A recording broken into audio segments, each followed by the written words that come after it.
नमस्कार मित्रांनो, आज साध्या पद्धतीने म्हणजे घरगुती पद्धतीने मुगाची डाळ बनवतीये। ही डाळ आपल्याला भाताबरोबर पण खाता येते, पोळीबरोबर पण खाता येते आणि भाकरी बरोबर सुद्धा खाता येते।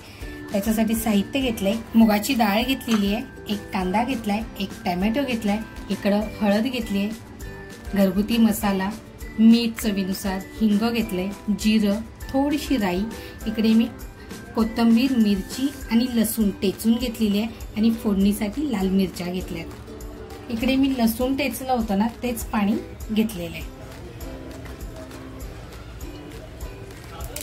तेल टाकते, तेल छान तापले, जिरं टाकले, अगोदर राई टाकते, लाल मिरच्या ज्या घेतल्या होत्या ना, कांदा घेतला होता ना, तो कांदा टाकते,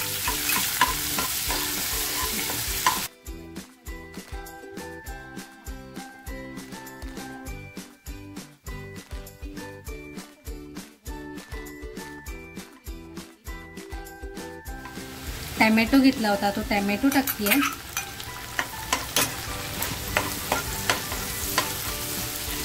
मीठ टाकते चवीनुसार,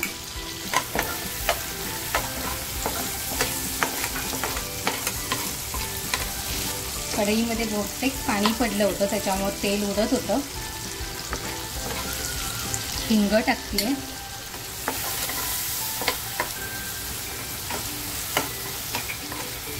अद्रक लसूण मिरची लसूण कोथिंबीरची जी पेस्ट करून घेतली, ठेचा करून घेतला होता ते टाकते,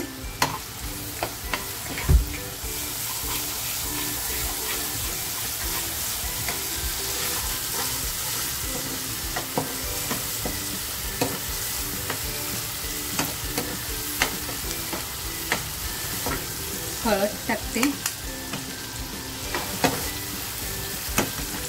घरगुती मसाला,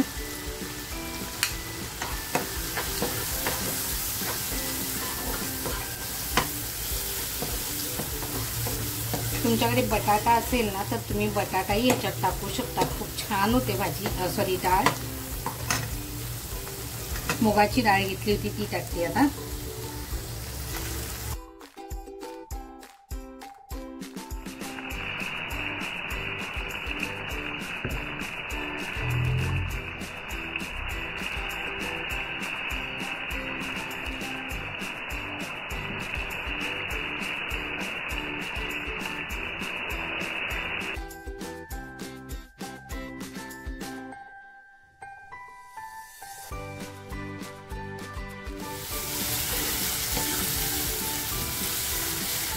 डाळ छान फ्राय झाली आहे।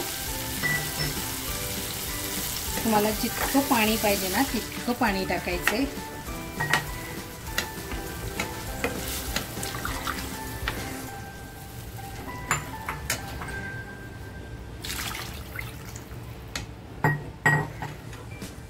आणि आता हिला छान शिजवून देते। डाळ बघा किती छान उकळतीये। मी 1 तास अगोदर मुगाची डाळ भिजत ठेवली होती, त्याच्यामुळे ना डाळ पटकन शिजणार आहे, वेळ जास्त लागणार नाहीये। मित्रांनो बघू शकता आपली डाळ किती छान तयार झालेली आहे। ही भातावरही खायला खूप छान लागते, पोळी बरोबर पण आणि भाकरी बरोबर सुद्धा खूप आवडीने खाल्ली जाते आमच्या घरी।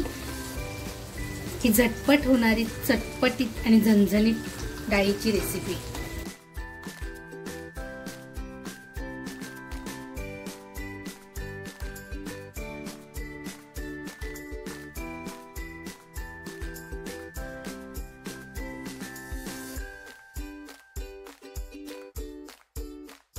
डाळ छान तयार झाली, गॅस बंद करते।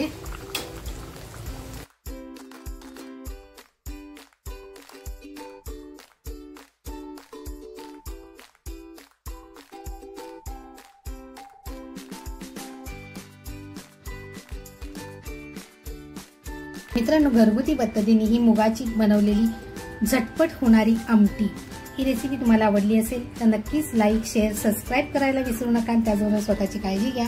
थँक्यू।